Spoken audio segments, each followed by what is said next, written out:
Assalamualaikum warahmatullahi wabarakatuh. Bismillahirrahmanirrahim. Alhamdulillahi rabbil alamin. Wassalatu wassalamu ala asyrafil anbiya'i wal mursalin nabiyina Muhammadin wa ala alihi wa sahbihi ajma'in. Allahumma alimna ma yanfa'una wanfa'na bima 'allamtana. Allahumma faqqihna fid din wa 'allimna at-ta'wil وزدنا علما يا رب العالمين. رب اشرح لي صدري ويسر لي أمري واحلل عقدة من لساني يفقه قولي. سبحانك لا علم لنا إلا ما علمتنا إنك أنت العليم الحكيم ولا حول ولا قوة إلا بالله. Alhamdulillah, syukur kita pada Allah SWT dengan limpah rahmatnya. Malam ni kita sambung lagi pengajian kita surah Al-Mulk. Kita bertimbun ni pada ayat yang kedua. Malam ni ayat yang ketiga. A'udzu billahi minasyaitonir rajim. Allazi khalaqa sab'a samawatin tibaqa. Ma tara fi khalqir rahmani min tafawut. Farji'il basara hal tara min futur. ثم ارجع البصر كرتين ينقلب إليك البصر خاسئا وهو حسير ولقد زينا السماء الدنيا بمصابيح وجعلناها رجوما للشياطين وأعتدنا لهم عذاب السعير Allazi khalaqa sab'a samawatin tibaqa. Allah, dialah Allah yang telah mencipta 7 langit dengan berlapis-lapis. Jadi pada ayat yang kedua Allah SWT cerita bahawa dia telah mencipta kematian dan kehidupan dengan ada maksud. Jadi di awal surah ni bertiga keseluruhan surah ni sebenarnya kita boleh nampak kerajaan pentadbiran Allah. Allah Ta'ala menzahirkan, memberitahu kepada kita kudratnya yang ada pada alam semesta ni. Dia telah mencipta, dia telah mentadbir, dia telah menyusun dengan begitu teratur sekali. Itu semua adalah penzahiran ataupun manifestasi daripada sifat berkat Allah Ta'ala. Allah Ta'ala memberi keberkatan kepada alam ni dengan keagungan dia. Dia yang maha tinggi, maha berkat, dan dia memberkati alam ini dengan segala limpah rahmatnya, dan itu adalah tanda kepada kudrat dia. Jadi Allah Ta'ala dengan kudrat dia, dia telah mencipta kematian dan kehidupan. Begitu juga di sini Allah Ta'ala mencipta 7 lapis langit. Ma tara fi khalqir rahmani min tafawut. Kamu tidak akan dapati pada penciptaan Allah Tuhan Ar-Rahman itu sebarang cacat celah, sebarang kekurangan ataupun sebarang ketidakseimbangan. Kamu tidak akan temui pada kejadian ciptaan Allah SWT ni apa-apa ketidakseimbangan kamu tidak akan temui. Maknanya semua sempurna. Kenapa? Kerana sempurnanya sifat kudrat Allah Ta'ala, sempurnanya sifat penciptaan Allah Ta'ala itu. Farji'il basara hal tara min futur. Mana kalau kamu tidak puas hati, kalau kamu tidak percaya, cuba cari, ulanglah, tengoklah berkali-kali, tengoklah sekali lagi. Apakah ada sebarang retak, sebarang pecah, sebarang cacat pada kejadian langit-langit itu. Mana kamu tidak akan temui pada penciptaan Allah Ta'ala itu sebarang ketidaksempurnaan. Dan kita telah baca dah sebelum daripada ni ayat yang hampir sama makna dia dalam surah Qaf. Afalam yanzuru ila as-sama'i fawqahum kaifa banainaha wa zayyannaha wa ma laha min furuj Apakah mereka itu tidak pernah melihat kepada langit di atas mereka, bagaimana kami benakannya itu, dan kami telah hiaskannya, dan dia tidak ada sebarang retak pecah. Itu dalam surah Qaf, ayat yang ke-6 yang kita telah baca dahulu. Benda yang sama yang Allah Ta'ala beritahu di sini. Jadi kita lihat di sini Allah SWT menyebut ma tara fi khalqir rahman. Kamu tidak akan dapati pada penciptaan, pada kerja buat Allah Ta'ala mencipta alam ni. Allah Ta'ala sebut dia di sini sebagai Ar-Rahman. Diulang berapa kali? Maknanya Allah Ta'ala mencipta makhluk-makhluk dia ni atas dasar rahmat dia, bukan atas dasar dia berhajat, atas dasar dia berhajat kepada apa yang dia cipta, tidak, tetapi atas dasar dia nak menzahirkan rahmat.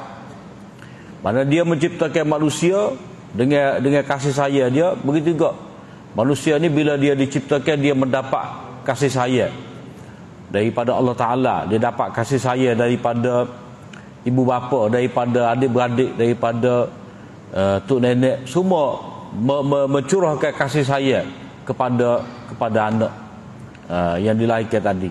Jadi fi khalqir rahman, maknanya Allah Ta'ala nisbahkan sifat penciptaan dia itu kepada dirinya yang bersifat Ar-Rahman. Maknanya Allah Ta'ala mencipta alam ini dengan sifat rahmat dia. Maknanya kalau kita lihat kepada segala penciptaan Allah Ta'ala ni, maka kita akan dapati ada rahmat. Ada rahmat. Walaupun kita kata sakit, sakit itu dia ada rahmat sebenarnya.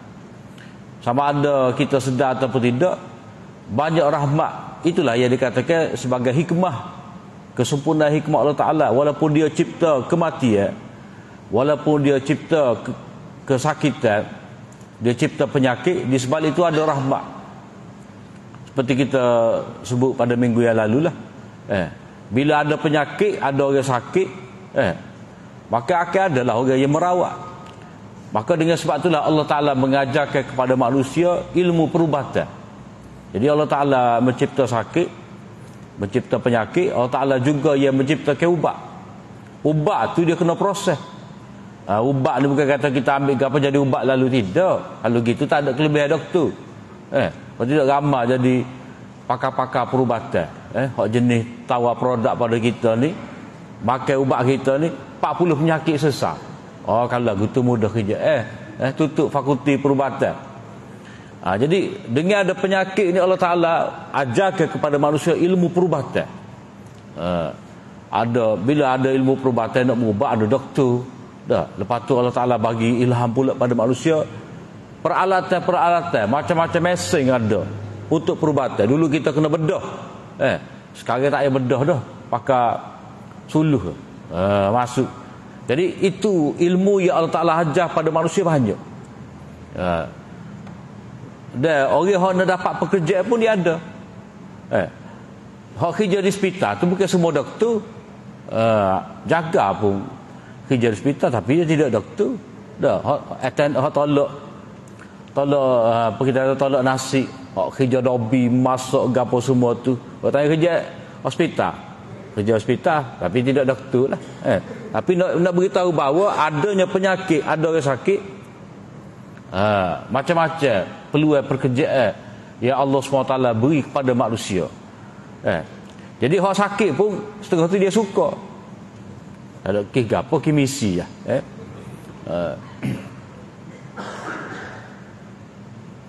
Thumma rji'il basara hal tara min thumma rji'il basara karratain. Kemudian kamu ulas sekali lagi pandangan kamu, yang qalib ilaikal basar khasi'a. Nescaya pandanganmu akan kembali dalam keadaan hampa, dalam keadaan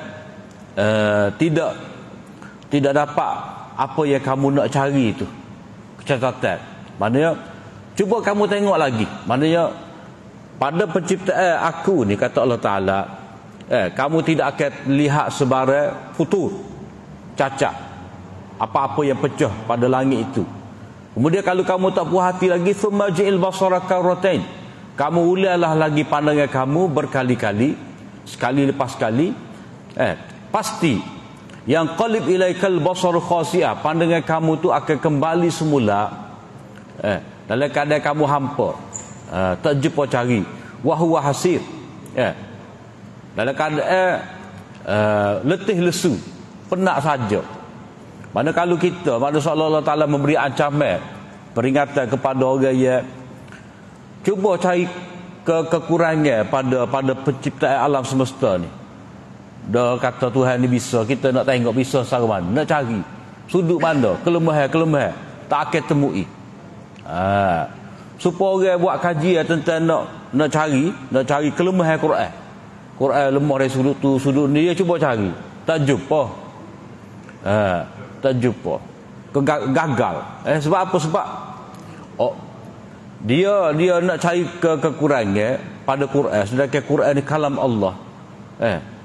Dibaca tak tahulah berapa beratus-ratus juta dibaca, dihafal. Orang hafal Quran tak tahu berapa orang dah ada atas dunia ni. Tidak ada sebarang kekurangan. Malah kalau orang tu jujur ikhlas nak cari kebenaran, nak lihat kesempurnaan Quran, dia akan jumpa. Bertambah yakin pada dia. Cuma orang yang sombong takabur saja. Jadi pada perintah Allah Ta'ala ni, mana Allah Ta'ala suruh kita tengok berkali-kali, cek berkali-kali, supaya apa? Supaya kita memanfaatkan akal kita. Cabaran tu mana Allah Ta'ala cabar kita, guna akal, guna pandangan kamu untuk tengok.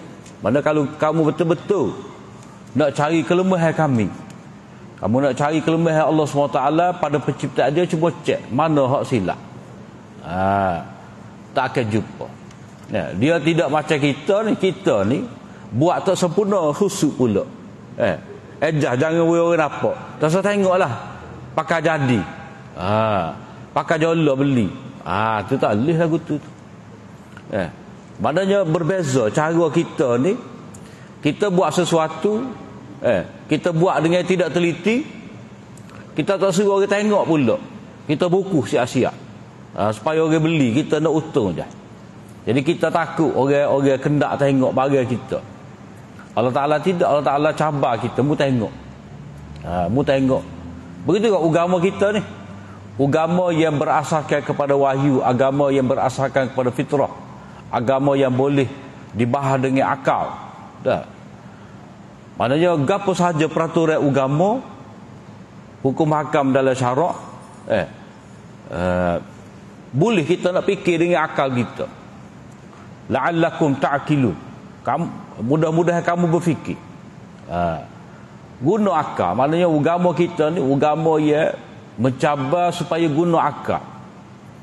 Bukan akal tu beku duk dia. Tidak seperti setengah agama tu dia kira apa-apa yang diajar oleh agama ni kamu kena turut. Tak secara gapo buat, kata kepala dengan ronya kau buat gotu buat agama ni kau, kamu turut je. Kerana itulah tradisi nenek moyang. Islam tidak. Islam ni wahyu, agama wahyu dari Allah Ta'ala, agama yang berasaskan pada fitrah. Kita ada akal, maka kita boleh fikir agama dengan akal kita. Maknanya kita akan temui kebijaksanaan Allah Ta'ala, hikmah Allah Ta'ala dalam dia menetapkan peraturan dia.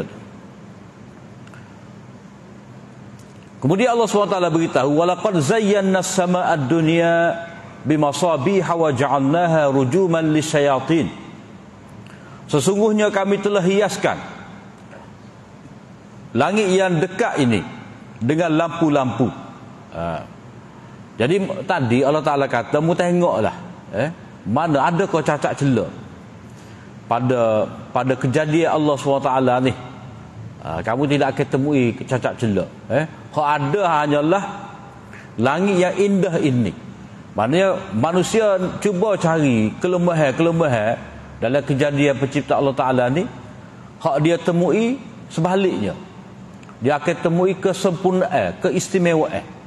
Jadi Allah Ta'ala jadikan langit ni dipenuhi dengan bintang-bintang. Jadi Allah Ta'ala kata di sini, kami hiaskan langit hak dekat ni. Mana kita tengok lenggok tu jolok lah. Memenuhi di langit itu dengan bintang-bintang. Comel. Jadi bintang ni sebagai lampu, Allah Ta'ala kata ni, masabih, sebagai lampu. Sebagai lampu maknanya ada cahaya lah.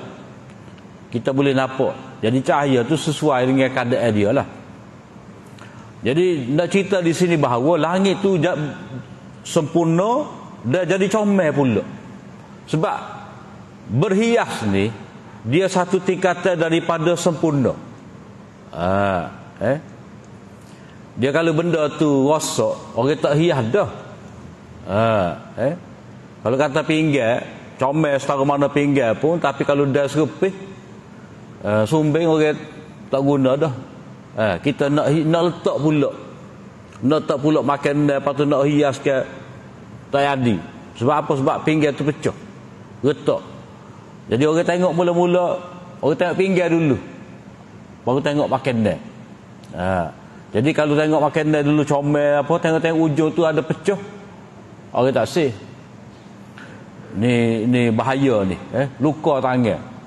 Orang tak sih walaupun nampak hak ada atas pinggan tu comel. Jadi Allah Ta'ala dia mencipta langit dengan sempurna. Bila sempurna itulah layak untuk dihiaskan. Jadi Allah Ta'ala letak bintang-bintang. Masabih ni maknanya bintang-bintang yang seperti lampu. Ini dia panggil isti'arah lah. Isti'arah. Mana Allah Ta'ala menghiaskan langit dunia ini dengan bintang-bintang yang mana kamu lihat ianya itu seperti lampu-lampu di rumah kamu. Kita pasal lampu comel lah di rumah. Lampu lilak, lampu pujama, apa semua. Ada lampu tu comel.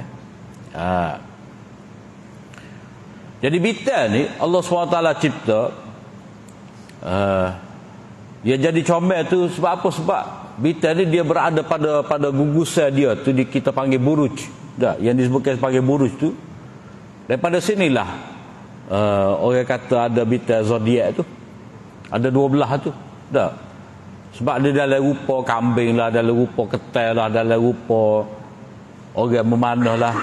Dia punya gugusan tu pada waktu-waktu dia tu, bintang tu duduk comel. Jadi kalau orang tengok daripada bawah ni, dia tengok, dia boleh takut. Takut itulah membentuk satu objek kepada mereka. Jadi galiklah orang tengok bintang tu. Wa ja'alnaha rujuman lisyayatin. Ni sebab yang kedua ataupun hikmah yang kedua Allah SWT jadikan langit itu dipenuhi dengan bintang.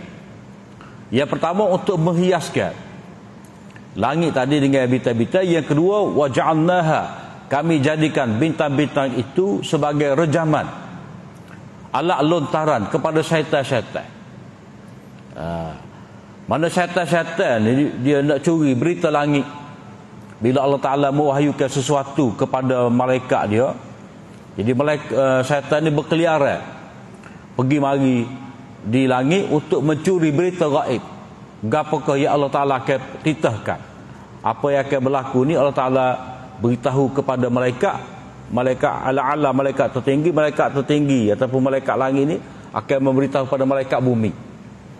Jadi dalam ketika itulah syaitan ni dia berkeliaran cuba mencuri berita langit, maka Allah SWT rejam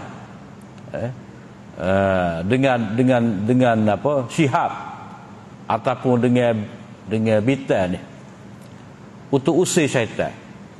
Sebab apa? Sebab syaitan bila dia dapat berita ni, maka dia akan hantar kepada tuk bomo dia lah, tukar tenung, tukar tilik ni. Jadi apa tuk bomo tu dapat memberitahu benda yang betul dengan keadaan, kerana diberitahu oleh syaitan yang mana syaitan ni curi berita langit ni. Jadi hak syaitan beritahu tu daripada 100 saja hak betulnya. Tapi hak itulah hak manusia percaya. Ia pun bagi testimoni lah. Minum ubat kita ni, jadi sehat. Dia tunjuklah gambar orang ni. Orang tu berapa orang je? 2-3 orang je. Wa a'tadna lahum azab as-sa'id, dan kami janjikan, kami sediakan untuk syaitan itu azab neraka yang menyala-nyala, yakni kerana keingkaran mereka. Jadi dalam ayat ni Allah SWT menyebut kepada kita dua daripada tujuan Allah SWT letakkan di langit itu bintang-bintang. Dalam ayat yang lain, dalam surah An-Nahli, Allah SWT menyebut ada satu lagi, wa alamatin wa bin najmihum yahtadun. Allah SWT jadikan bintang-bintang ni sebagai alamat kepada orang bermusafir. Wa alamatin wa bin najmihum yahtadun.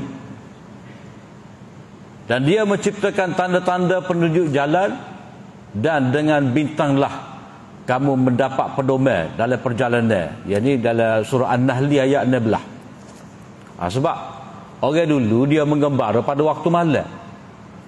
Mengembara pada waktu malam ni dia dapat pedoman daripada bintang-bintang lah. Bintang-bintang tu yang menjadi panduan kepada mereka. Maka sebab itulah Rasulullah ni dia suka berjalan pada waktu malam. Dan dalam hadis pun ada disebutkan bahawa perjalanan pada waktu malam ni dia rehat sikit mata. Dah. Maknanya kalau tengah hari itu dia becah, becah. Walilladzina kafaru bi rabbihim azabu jahannam wa bi'sal masir. Ni bahagian kedua daripada surah ni. Allah SWT cerita kepada kita nasib orang kafir. Nasib orang kafir yang engkar terhadap kudrat Allah Ta'ala. Dan ayat sebelum pada ni Allah Ta'ala cerita dia telah menyediakan neraka yang menyala-nyala untuk syaitan. Dan kita maklum bahawa syaitan ni dia mengajak manusia supaya sembah dia, turut dia. Alam a'had ilaikum ya bani adam alla ta'budu syaitan innahu lakum aduwwum mubin wa an'buduni hadza siratun mustaqim. Tidakkah kami telah pesan kepada kamu wahai anak-anak Adam, janganlah kamu sembah syaitan. Mana kamu jadi hamba dia, turut segala apa yang diperintah oleh syaitan, tetapi hendaklah kamu sembah Allah Ta'ala, dan itulah jalan yang lurus.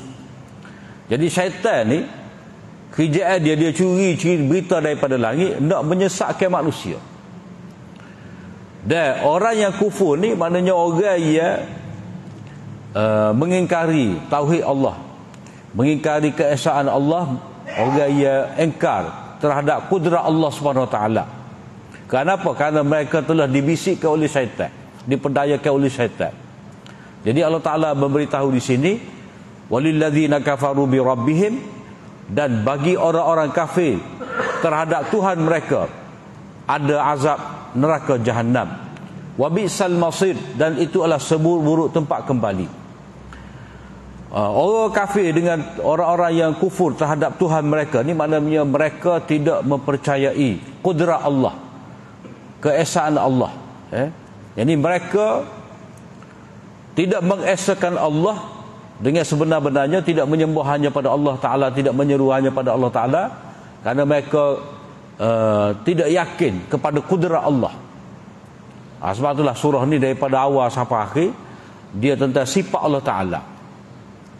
Dia kalau kita tengok surah Al-Qalam lepas pada ni, dia tentang kerasulan Nabi SAW. Jadi surah Al-Mulk ni tentang kudrat Allah Ta'ala, maha berkat Allah Ta'ala. Jadi orang kafir di sini adalah orang yang kafir yang tidak percaya, orang yang kufur terhadap sifat-sifat Allah Ta'ala yang sempurna. Keadaan mereka berada dalam neraka Jahannam macam mana? Idza ulqu fiha sami'u laha syahiqan wa hiya tafur. Apabila mereka itu dicampakkan ke dalamnya, yang dikatakan sebagai tempat seburuk-buruk tempat kembali itu, Mana mereka bukan masuk dengan selekai molek dak, dihumbai, dilepar. Mana cara nak masuk tu pun menggambarkan seburuk tempat kembali. Jadi mereka dicampakkan di dalamnya. Lalu mereka terdengar suara jeritan yang meraung-raung. Sedang ia menggelegak. Mana neraka tu bunyi. Dia bunyi api ni. Kalau kita duduk tempat orang rumah terbakar kau, kita boleh dengar lah. Dia punya suara api tu. Hak ni hak api yang sebenar-benarnya. Hak kita ni satu daripada 99 baru. Jadi bunyi tu, bunyi neraka yang amat mengerikan lagi dahsyat. Lebih menakutkan daripada bunyi seekor harimau ataupun seekor singa ia kelaparan. Takadu tamayyazu minal ghaiz. Hampir-hampir neraka itu pecah berkecai kerana kuat marahnya. Marah tu. Kalau cikgu bakar marah, kan cerak suara. Marah dak. Maknanya bila sesuatu itu lebih daripada hak, maka dia akan pergi pada tahap lain. Maknanya neraka ni amat memurkai, amat marah terhadap orang-orang yang kufur, hampir neraka tu nak pecah. Kullama ulqiya fiha faujun sa'alahum khazanatuha alam ya'tikum nadhir. Tiap-tiap kali dicampakkan ke dalamnya itu sekumpulan besar daripada orang kafir. Maknanya neraka ni dia akan menerima manusia ni daripada semasa ke semasa. Sebab dia akan ada orang ya, moga akan masuk dalam neraka ni, dia mengikut hisab, perhitungan. Orang ni dulu, orang ni. Dah. Jadi orang awal masuk neraka awal. Orang hak lewat sikit. Jadi Allah Ta'ala beritahu di sini, kullama, setiap kali. Maknanya ada sahaja puak-puak yang masuk dalam neraka ni, yang mana mereka tidak masuk sekaligus serentak dak, tapi dia masuk berperingkat-peringkat mengikut tahap kekufuran masing-masing. Dia kufur ni dia tak sama kufur manusia ni. Walaupun mereka tu semua kafir pada Allah Ta'ala, ada kufur dalam keadaan dia tahu. Macam orang Yahudi, dia tahu dia menyeleweng, tetapi oleh kerana dia dengki kepada orang Arab, dia benci kepada Nabi sallallahu alaihi wasallam, oleh kerana dia menganggap dia tu bangsa terpilih, special dia ni, dia anggap kita ni hak mulia sekali. Dia memandang orang Yahudi ni, dia menganggap dia ni keturunan Nabi Yaqub. Dia kira Sarah tu adalah bangsawan. Dia memperlekehlah Hajar mak pada Ismail, dia kata hamba, padahal tidak. Keturunan raja juga kalau mengikut kajian ulama mengatakan bahawa hak Nabi Ibrahim ambil sebagai isteri ni semua adalah golongan bangsawan, bukan hamba seperti yang disangka oleh orang-orang Yahudi. Tapi orang Yahudi dia berbangga, dia menganggap dia adalah bangsa terpilih. Sebab itulah bagi dia tu dia tak terikat dengan undang-undang. Kesombongan dia tu daripada dulu lagi. Laisa alaina fil ummiyina sabil. Tidak ada masalah kita nak buat kejahatan terhadap orang Mekah ni. Ikut kita lah. Sebab itulah dia ada double standard. Riba tu kalau sama-sama dia tidak, tapi dia boleh ambil riba dengan orang lain. Tu double standard orang Yahudi terhadap hukum-hukum Allah. Sebab itulah mereka mendapat kemurkaan Allah Ta'ala. Jadi kalau kata Yahudi ni maknanya orang kafir hak paling dimurkai oleh Allah Ta'ala. Sebab dia dalam keadaan tahu, dia dalam keadaan dia tahu hakikat kebenaran. Ramai orang Yahudi jadi orang talih, mengkaji Quran, mengkaji tafsir, mengkaji fiqh, hadis. Dah, pokok dia saja kaji. Tapi dia kaji saja, baca saja, tapi mereka tetap degil kufur kepada Allah SWT kerana kesombongan. Tu dia panggil kafir inat, kafir degil. Kalau dia kafir ni dalam keadaan kafir jahil, tu lain sikit. Dia tak samalah peringkat-peringkat kafir ni. Jadi tiap-tiap kali mereka itu dicampurkan dalam neraka, maka penjaga neraka itu berkata, khazanah Tuhan. Khazanah ni dia tak boleh kita nak pakai khazanah dengan bahasa Melayu kita. Khazanah kita ni maknanya pihak kita sipil lah. Khazanah. Khazanah negara, khazanah hutan. Masuk khazanah dalam ayat ni iaitu penjaga. Penjaga. Penjaga neraka. Maka bertanyalah penjaga-penjaga neraka itu kepada mereka, yakni malaikat Zabaniyah, tidakkah pernah kamu didatangi seorang rasul yang memberi ingatan, memberi amaran masa di dunia dulu? Tak ada. Kau Nabi yang mari pesan pada kamu. Sampai gini mo ni kamu ni terpaksa masuk dalam api neraka. Ni penjaga neraka, malaikat tanya kepada mereka dengan nada mengejek lah. Tak kata ada royak. Dah. Supaya kita salah buh di sesi minyak. Dah. Kita budisi. Dah. Mai pome kata tak ada royak kau, tak ada siapa royak kau demo. Kalau hok megai warna merah hitam tu, tu disi tu. Dah. Ayah tanya, bebe ya wangan yang kita.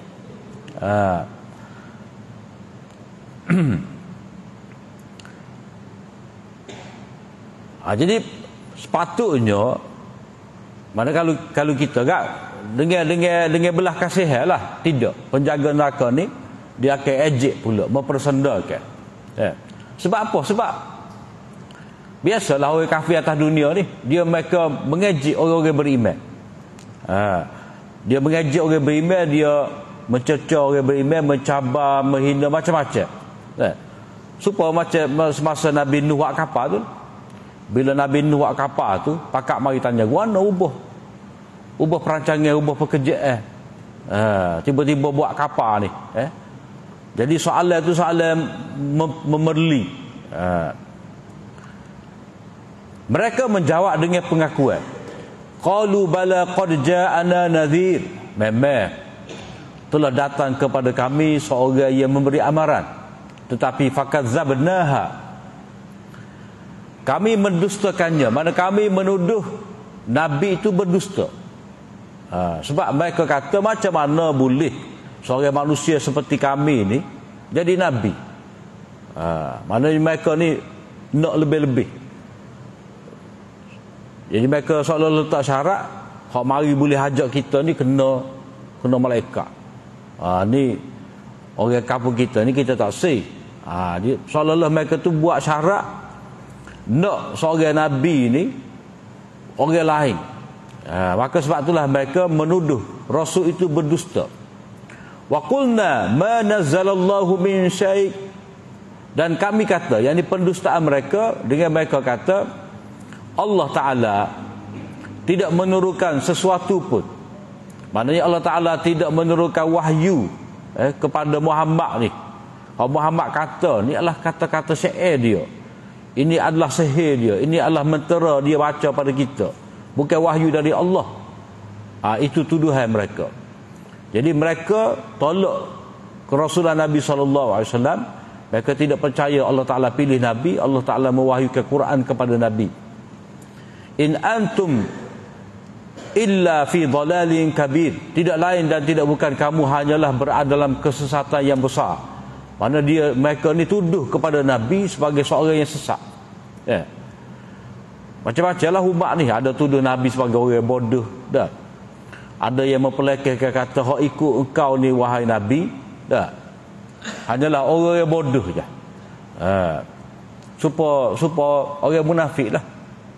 Qalu anu'minu kama amana sufaha. Wa idza qila lahum aminu kama amana nas qalu anu'minu kama amana sufaha. Bila dikatakan kepada orang munafik ni, mengapa kamu tidak mahu beriman seperti mana berimannya orang ramai, yakni para sahabat? Dia kata, apakah patut kami ni nak beriman seperti mana orang bodoh ni beriman? Maknanya mereka menganggap sahabat ni bodoh. Berarti sahabat telah diperbodohkan oleh Nabi. Dia anggap lagu tu. Itu pendustaan mereka. Jadi mereka tidak mahu menerima rasul yang mari menasihati mereka. Mereka mengejek, mereka sombong takabur. Ma nazalallah tu seolah-olah mereka menganggap bukan Quran yang dibaca oleh Nabi itu. Jadi sombong mereka terhadap kebenaran yang disampaikan untuk mereka. Wa qalu law kunna nasma'u aw na'qilu ma kunna fi ashabis sa'id. Jadi dalam dialog mereka dengan penjaga neraka tadi, mereka kata dengan penyesalan, kalaulah dulu kami ini mendengar dan memahami, berfikir, tentu kita tidak akan tergolong dari kalangan penghuni neraka Sa'id, neraka yang api membakar-bakar.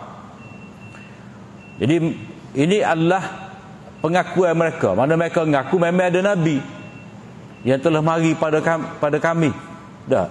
Mereka mengaku pula, kalaulah kami dengar molek wahyu yang disampaikan, mana wahyu yang disampaikan oleh Nabi itu kita kena dengar. Kita kena dengar, berarti kita kena faham lah. Sebab Allah Ta'ala kata di sini, perbuatan mereka sehingga mereka menjadi ahli neraka kerana tidak mendengar dan tidak memikirkan apa isi kandungan wahyu. Maknanya mereka tidak ubah, tidak betul kesilapan mereka. Kesilapan mereka dalam syirik kerana syirik, kesilapan mereka itu melakukan kezaliman, kesilapan mereka melakukan perbuatan fasad, kerosakan di atas muka bumi. Maknanya punca mereka ni masuk dalam neraka, selain daripada mereka mendustakan Nabi-Nabi, mereka tolak, tidak mahu mendengar nasihat daripada Nabi, dan mereka tidak memikirkan benda-benda yang dinasihati oleh Nabi. Nabi ajak pada tauhid, supaya meninggalkan sembahyang berhala, supaya meninggalkan seruan doa minta selain daripada Allah Ta'ala. Mana mereka tu sendiri, Jadi di sini masing-masing daripada kita ni Allah Ta'ala telah beri pendengaran, masing-masing Allah Ta'ala telah beri akal untuk mikir. Maknanya cukup syarat untuk beriman sebenarnya, tetapi disebabkan kedegilan, keingkaran, maka mereka tolak. Fa'tarafu bidzambihim, mereka mengakui kesalahan-kesalahan mereka, tapi tak ada gunalah, kerana terlewat. Fasuqan li ashabis sa'id, maka tetap jauhlah daripada rahmat Allah Ta'ala. Bagi ahli neraka itu, mereka tu tetap jauh daripada rahmat Allah Ta'ala. Maknanya pengakuan di akhirat nanti tak diterima dah. Kerana apa? Kerana dunia ni itulah tempat yang dikatakan sebagai tempat ujian. Akhirat ni tempat terima natijah. Jadi untuk ujian tadi Allah Ta'ala telah berikan kepada manusia pendengaran, supaya dia dengar wahyu, kemudian dia mikir, memahami, kemudian dia jadi orang beriman. Tetapi mereka memilih untuk menolak kebenaran, maka mereka tu dihumban ke dalam api neraka Jahannam, dan tidak ada peluang untuk mereka keluar daripadanya. Sebaliknya, innal ladzina yakhshawna rabbahum bil ghaib lahum maghfiratun wa ajrun kabir. Sebaliknya, orang-orang yang takut kepada Tuhan mereka dalam keadaan Tuhan itu tidak dapat dilihat. Maknanya Allah Ta'ala itu mereka tak lihat, tak nampak, tetap mereka takut.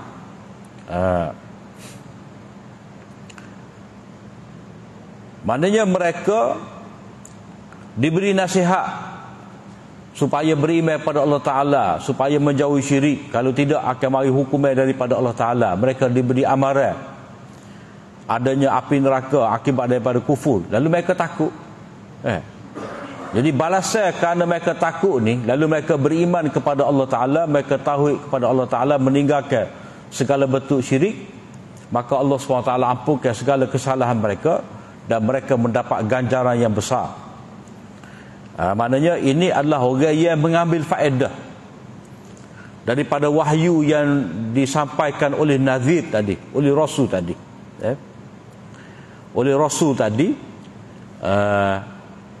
dan mereka ni menggunakan pendengaran dan akal yang diberikan kepada mereka, Yang ni mereka ni benar-benar lulus dalam ujian. Sebab tujuan daripada ujian nak tengok siapakah yang paling baik amal. Paling baik amal maknanya dia dapat buat dengan sempurna walaupun Allah yang memerintah tu dia tak nampak. Sebab itulah Allah Taala kata di sini, innal ladzina yakhshawna rabbahum bil ghaib. Manusia tu diuji dengan dia tidak nampak Allah Taala. Dia tetap beribadat pada Allah, dia tetap minta pada Allah, dia tetap patuh pada perintah Allah Taala walaupun dia tidak dapat lihat Allah Taala, tapi Allah Taala tetap melihat dia. Jadi dia diuji lagu tu. Tidak kata kalau nampak Allah Taala baru nak jadi baik. Tidak, tak akan berlaku lagu tu. Jadi biasanya manusia ni, kalau kita perhati apa-apa, kalau depan boh dia kat juru belakang lah. Tak. Belakang boh kat selera habis. Jadi kerana tak nampak tu. Tak nampak beronah lalu. Tapi kalau ada depan, juru belakang. Jadi orang beriman ni diuji dalam kehidupan dia untuk menjadi amal yang baik tu macam mana? Dia tetap takut kepada Allah Subhanahu Wa Taala walaupun Allah Taala tu dia tak nampak dengan mata dia. Jadi sebagai uji dia taat perintah Allah Taala dalam keadaan dia tak nampak Allah Taala, maka natijah dia akan dapat lihat Allah Taala di akhirat. Lilladzina ahsanul husna wa ziyadah. Bagi orang-orang yang mengelokkan amal dia, maka dia mendapat husna, ganjaran syurga yang terbaik, wa ziyadah, dan tambahan. Tambahan itu ulama tafsir kata dapat melihat wajah Allah Taala. Jadi dia takut pada Allah Taala dalam keadaan tak nampak semasa ujian di dunia, maka ganjaran yang besar tadi dia dapat syurga dia, melihat wajah Allah Taala di akhirat. Kemudian wa asiru qaulakum aw ijharu bih. Maknanya walaupun kamu tak nampak Allah SWT, jangan rasa Allah Ta'ala tak nampak kamu. Tuturkanlah perkataan kamu dengan perlahan atau dengan jarik. Innahu alimun bidzati sudur. Allah SWT maha sempurna ilmu dia ni, dia tetap mengetahui apa yang terkandung dalam dada manusia. Maknanya kamu kena takut pada Allah SWT, kerana dia memerhatikan kamu walaupun kamu tidak nampak dia. Dan kamu kena takut juga pada Allah SWT kerana dia maha mendengar tutur kata kamu, dan begitu juga apa yang kamu rencanakan dalam hati kamu. Kalau kamu duk fikirkan dalam hati kamu tu nak buat agapo, itu tidak terlepas daripada ilmu Allah Ta'ala. Jadi ini menggambarkan sifat ilmu Allah Ta'ala, sifat yang sempurna. Kemudian ayat 14 tu kita sambung pada minggu akan datang, iaitu dalil kudrat Allah SWT. Kita berhenti setakat tu. Apa yang baik dari Allah SWT, salah dan silap daripada kelemahan hamba, aku liqauli hadza wa astaghfirullah li wa lakum. Assalamualaikum warahmatullahi wabarakatuh.